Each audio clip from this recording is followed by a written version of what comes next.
So, I'd like to share with you a couple of startling facts. I mean, every year, 25 million children are born in India, and one-fifth of them are born in India. As you're aware, one-fifth of the population resides in India. And the startling fact here is every minute one child dies, every minute. The under 5 mortality is 34.3 per thousand live births. And again, the sad or the startling fact here is it's preventable. Many of them are preventable. The first most thing preventable here is acute respiratory infection. Simple, daggu, jalabu. When they get into pneumonia, very much preventable. Second most, atisara, loose stools, gastroenteritis, very much preventable. But we see a lot of lives, young lives getting wasted. Apart from these acute things that we see, 50 million children suffering from psychiatric disorders in the country. That's the rough estimate. And the cost, they say, it's close to $1.03 trillion by 2030, in 10 years' time. That's close to half of our GDP. See, that's the kind of problem, and we expect our demographic dividend to be nice and healthy, but that's the kind of problems, especially with the psychiatric problems. And we have close to 20 million special needs children. So these are the hard facts. And what I'm going to speak is actually going to form the basis for what we actually do. So our vision is to secure a physical and mental well-being of our children. And our mission is a threefold mission. We do curative healthcare, ensuring that no child dies due to lack of healthcare and funds. We ensure to prevent disabilities of the mind as well as the body. That's the preventive health aspect that we do. And the most important thing here is we want to equip the policymakers with the kind of data that we have. Because we've done quite a bit of work, which I'm going to share now. And what I feel and what our team feels, all the board, we all feel that whatever we do, everything is digitized. So down the line, let us say we've done X number of children. A year, 2, 3 years down the line, we're going to have big numbers. And those data is going to speak for itself. And we believe that the healthcare policy would certainly make a difference. So the first thing that we do, I am an intensivist. I am a pediatric intensivist. I am a pediatrician, but my core area is I do work with children from the whole of the mornings who are sick. These are the sick children, needing intensive care, close to death, either be it newborn babies or children until 16 to 18 years. So we provide state-of-the-art intensive care for those children who can't afford.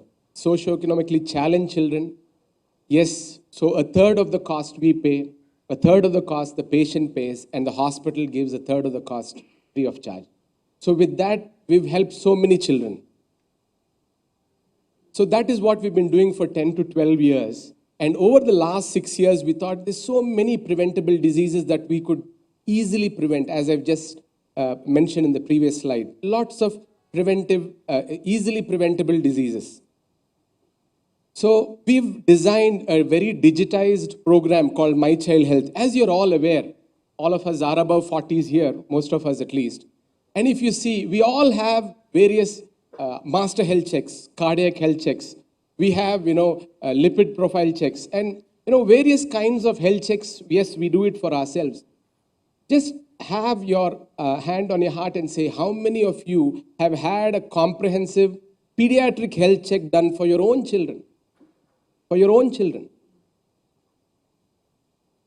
I don't think the answer is, is a very, very good one, right? So the reason is simple. It's just not that we don't care. It's not that we don't like to do. We would want to give our best for the children. But there's no program, in that way. There's no comprehensive, pediatric healthcare program. That's the problem. So we've devised this very digitized program where we have precision medical equipment going to the rural schools. Like how, let us say, they want to get their eyes tested. They come to LV Prasad and get them tested. Just like how they get it done there in Hyderabad, we transport the machinery there. That's the first thing. Secondly, the problem is with doctors, everybody has their own way of doing things. So we said, no, let that not be the case. We want a very digitized program which is specific. That means any doctor goes and sees, he's got to follow the protocol there. So we've got SOPs in place, protocols in place. The third most important thing is the state-of-the-art software. It took us 5 years to develop that. But yes, it was hard work. We failed once, we failed twice, we failed thrice. Almost 4 times we failed. And it was worth that effort. It was worth that effort because we want to just enter the results. And once you press enter, when all the 7 departments are done, we get a digitized report. Mind you, it's not just a digitized report. We get a ICD coding. What's ICD coding? That's the International Classification of Diseases, what the WHO has. That means they can go to China and have this report. They have the ICD code, say they know what this child, what myopia, presbyopia, hypermetropia, whatever the problem is, it's there. So that's the kind of program we have developed. And last but not the least is the psych screen, which I'm going to talk about. As I've said, mental health problems are too many. There are lots of issues with the issues, but with the child's mental health, even adults' health as well. But the big problem is, how do you get to the problem? We have a population of 130 crores, and out of which 1/3 of them are children. And how many psychologists do we have to screen everybody? No, we don't. It's hardly 5,000, in the whole country. So how do you do it? This is a digitized version where we send off questionnaire to the parents and the children who are above 11 and the teachers. So with this questionnaire, once they answer the questionnaire, my system, the software will be able to pick up, is it a child at risk or not at risk? So whoever the children are at risk, which is usually 20-25%, so those children only get the test done by the detailed test done by the child psychologist. The other 80%, they don't, because they're all normal. So that's the beauty of this program, and the beauty of this thing is it's scalable. So you don't need somebody to do the psych screen. It's online. You send the questionnaire online. Based on what they fill up, we get it. So that is important. That what we need right now in the rural healthcare is scalability. And yes, we have the answer for that. The second aspect in the preventive healthcare is we've been working heavily with the orphans. We have amongst our midst another angel here. It's an angel organization called ABC, Advocates for Babies in Crisis, and they work with the orphans. So both of us together, we collaborate, and they do the groundwork in picking up the children who are sick in the orphanage, and then we do the treatment aspect of it. So we've done a comprehensive approach, complete comprehensive approach. I'll go to the details with rehabilitation plan. And the main thing here is functionality. Our aim was, yes, how can we get these special needs children to be functional? So that's the impact we have done. Over 400 children with the who have had critically ill problems. Close to 10,000 children where we have worked in 4 South Indian states. 15,500 untreated conditions diagnosed, and 331 orphans from 7 orphanages in the city. So this is a child whom, in the intensive care, this is not now, this was in 2013, mother and father had a tiff, and unfortunately the father, he has burned his wife alive. While this mother was burning in the flames, this little girl, she went and hugged her mother. If you see, actually there's a boy and a girl they have. So the boy ran for his life out of the house when he saw his mother in flames, but this girl just ran and just hugged her mother's feet. So everything that you see right now, except her face and her front aspect, every single part of her body was burned. 2 days later, this mother was admitted in the hospital, in the government hospital. They come from a scheduled caste, scheduled tribe family, very impoverished. So this mother has died on day 2. The dying words of this mother, when she was about to die, she said, to her mother said, please take care of this child. And if you can take care of this child, I know it's difficult. Inta veshamichi champe ee pillani. That's the sad story because she didn't want her husband to have the child. So she died. And then 8 to 9 days later, this child was extremely sick. She had infection all over. She was brought to us in a comatose stage. At that time, I didn't have the support of, stalwarts like you. All I did was I called my friend in the gym, in one of the, because I do a lot of shows where I do public speaking for the sake of children, so that it's just informative talks. Regularly, I do it at least 1 to 2 times a week. So I called Gemini Television and I asked them, what can we do for this child? I can't see this child die. If I don't do anything, this child is going to die. And this child does need a lot of money. So, and what they said was, can we have a program, sir? So they came over. So, and they transmitted this live. And I had a passionate appeal for this child. Trust me, even today I have goosebumps talking about this child. And there's a lot of support. Right through the night, we've had so many people calling. And I remember there was a welder from the high-tech city. He was into some building. His daily wage was 400 rupees. He called saying, sir, I'm a welder. Is it okay? Can you take 400 rupees? Is that okay? And then the next day we had a beggar. Sir, I don't have any money. Pallu na dagra, fruits, can I give? That's the kind of help. It was overwhelming. It was overwhelming. And then we collected close to about 9 lakhs. And this journey was about for almost 2 to 2.5 months. So this child was in coma for 10 days, came out of coma, but needed surgeries because, as I said, it's burnt, completely burnt. And close to 22 to 23 surgeries, in the sense debridement and plastic surgery. And problem was there was no skin, normal skin. It was the face and the abdomen and a little bit of the front of the thigh. So it was a challenge. But trust me, it was so overwhelming, so heartening. And I got support from all quarters. And that's the day I thought, no, I'm not alone. There are lots of people who would want to do this and would be interested in, going in this journey. It was well worth it. That was when she was going home, and that's her brother. And that's her grandmother. We are a 171-year-old organization, which is essentially built on a foundation of live mutual philosophy. It's not just philosophy, it is what we are. We truly care about our customers and their loved ones. When it comes to Choice Foundation, when the second wave essentially hit,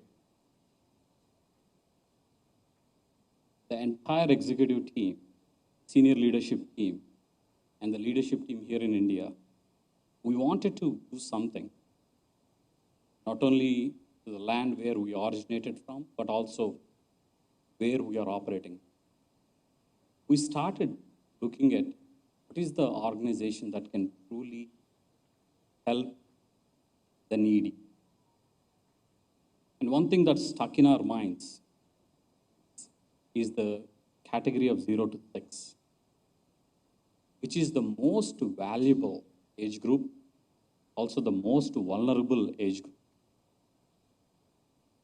When we heard the presentation, proposal from Choice Foundation, we didn't see the pages in the deck, see the passion from Dr. Satish Garu and the board of directors. It's truly amazing on the depth of knowledge that they have in the area that they are operating in, and the true passion that they bring in to their work to support that age group. In a lot of meetings I go, I try to wear my suit, my title, and try to talk with my brain. But when I started talking to Dr. Satish Garu and team, I started, being a human being, started thinking with my heart. It's not easy to convince a lot of groups, about a small foundation that has passion and essentially be that corporate partner. We have gone through that thorough due diligence process and multiple steps and made this even possible. With immense pleasure, on behalf of our CEO and President, Roger Crandall, Head of Mass Mutual Foundation, Mr. Dennis, and all the other executive leadership team, and Mass Mutual India leadership team, and the entire family of Mass Mutual India. With a lot of excitement, a lot of thrilling experience, with a heavy heart and happy tears, I would like to announce that we have given 2 crores to this foundation.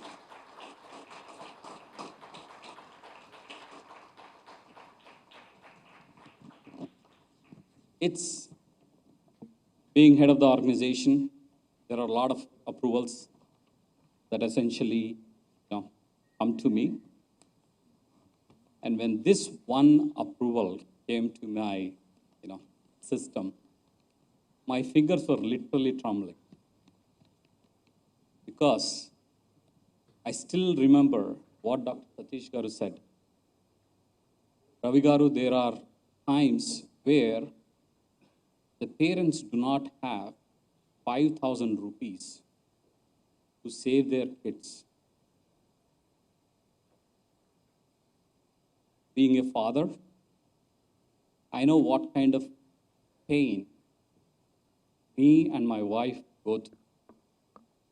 With all the possible resources that we have to cure the child, essentially take care of them, and we want to give all the possible medications in the world to cure the baby next day.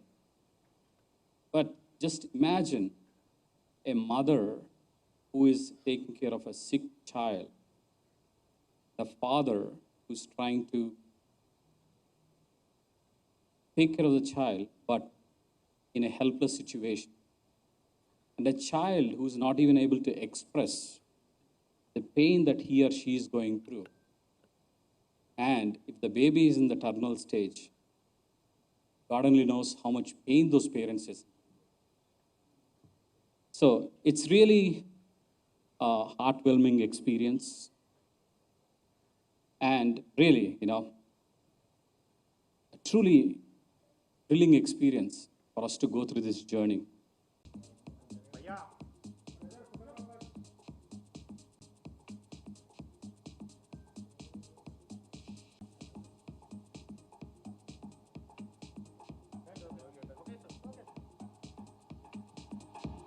And your passion towards the work is excellent. I always believe that you have to have a passion to do anything.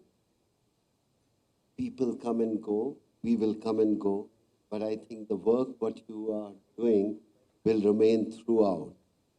It's the people like you, very, very important, what I feel, who given life to other people.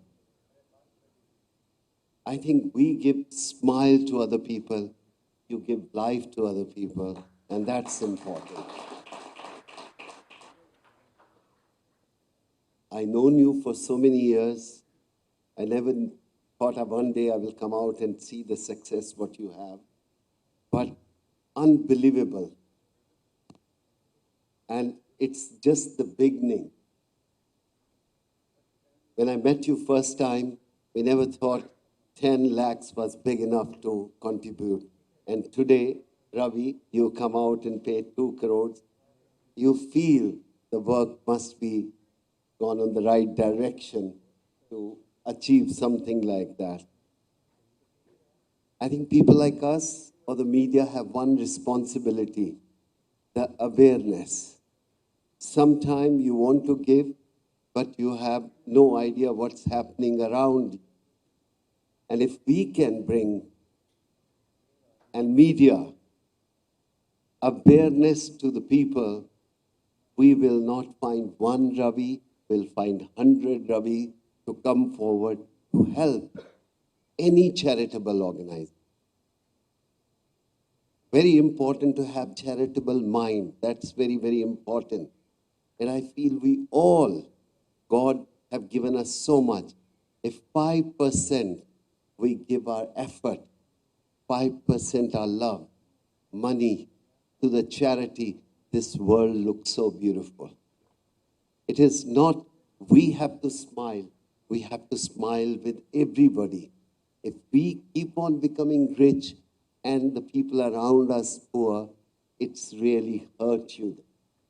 I just like to say to everybody, to the media, more responsibility. Awareness is everything today, and you can do it. I can understand TRP sometimes. You make sensational news, but sometimes these beautiful news are much better than sensational news, which we get TRP. But I want to say, without media, it's not possible. Satish, you can do anything, we can do anything, but if we can get the right support from the media, this trouble will go faster out of our way than later. I wish you, and more than you, to your entire team. It's not you, it's the team who are behind the show. They're spending so much time, effort, and they don't get recognition. I like to say thanks to them to give so much effort and time. You can clap once again for those people who are behind. Well done. Keep up the good work. And I love you all. And I want to wish you, next time when we come out, we'll come out for a 4 crore rupees of check. Somebody will come forward. Wish you all the luck, and that's what we can do. Wherever you need people like us, we will be there. But again, you are the one who are showing the route and the way. Good luck. Keep up the good work.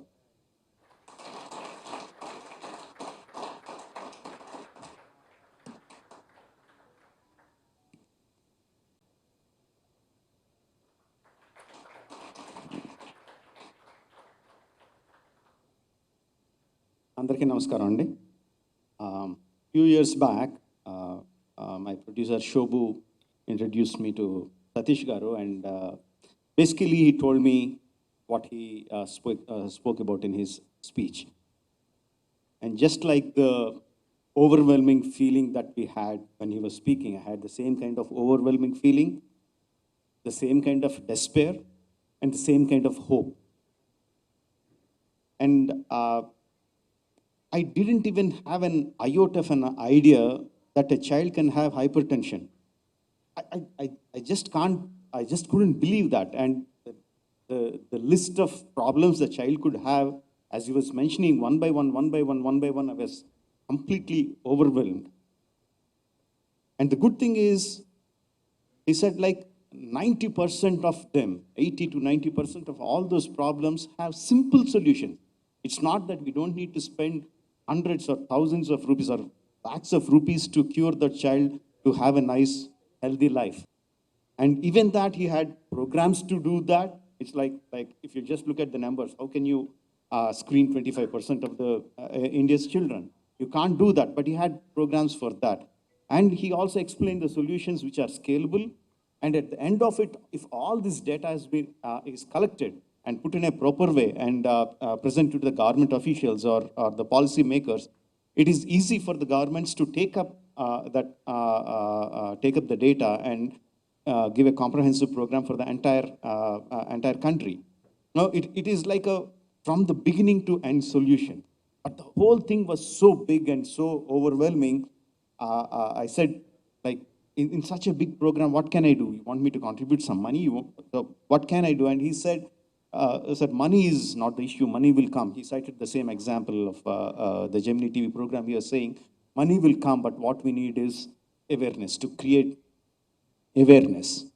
So that's when I thought I will be supportive of his program. And from then onwards, wherever possible, whenever possible, we were doing seminars, webinars, telling everyone that we know that such and such a problem exists, such and such a solution exists, and all of us need to be aware of it and contribute in whichever way we can. We were doing these programs, and then one day in one of the webinar, just before we were beginning to start, Shobhu told me that there is one Mr.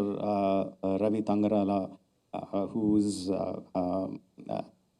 watching the whole program from US. He's going to witness this program, and he's very much willing to contribute to this program. And I felt like we were being judged. Okay, someone is watching us over, and somehow I had a feeling that this is the connection that needs to happen. No, I subconsciously I had a kind of intuition that this is going to happen today. This is the first step. I can't say we, because my contribution was very, very small, but the Choice Foundation, what they were working for so many years, putting in so much of effort, this is the moment that is going to be fruitified. This is the moment that is going to happen. And we had a fantastic session that day. And at the end of the program, I asked Satish Garu, please let me know when Mr. Ravi Tangarala is going to come and join hands with us. And we waited with a bated breath, and it was very kind of a suspenseful movie for me. To explain it better, sir, I didn't watch 1983 World Cup live, but later on when I was watching it on DVD, even though I knew that we won the match, just when Richard's ball was in the air and you were running backwards to catch the ball, it felt like an eternity. I thought my breath stopped. I didn't know whether you would take the catch or not. Probably the ball was just in the air for 4 or 5 seconds. But when you caught it, I remember the tension. I remember the happiness when you took the catch. The same kind of feeling happened to me, but this went on for not 4 or 5 seconds, but 4 or 5 months. No. So finally, when I got a call from Satish Garu that Ravi Garu has joined hands, I felt so happy. No, the word that Satish Garu said to me that no, money is not the issue. Money will come. It's the awareness that we need. That stayed in my mind for a long time. In my movie that's going to come next, RRR, there is a dialogue which goes like, "Yuddhani vetukuntu ayudhalu vaatantave vastayi." No, the weapons will come in search of the war. When the war you are fighting is a justified one. When it's a dharma yuddha, no, the weapons will come by themselves. So I look at Ravi Garu like a weapon, and I just don't look at him as like one single weapon, because I was just told it is not just him. He bought all his friends from the IT giants, from CSR, heads of CSR programs who are here today. Sirs, I look at you as weapons who are going to join this Dharma Yuddha. And we are going to win this war. And I am so happy so thankful for Satish Garu for making me a part of this program. And I know this is a successful step, but a successful first step in a big program that is going to run for years to come. Our success will finally come when the governments, whether the state government or the central government, is going to look at the data being provided by the Choice Foundation and takes it up as a national health issue. That is our final goal. And today is the first step towards it. Just like how we are successful in this first step, I'm very sure that we are going to be successful in the final step too. Thank you very much. Jai Hind.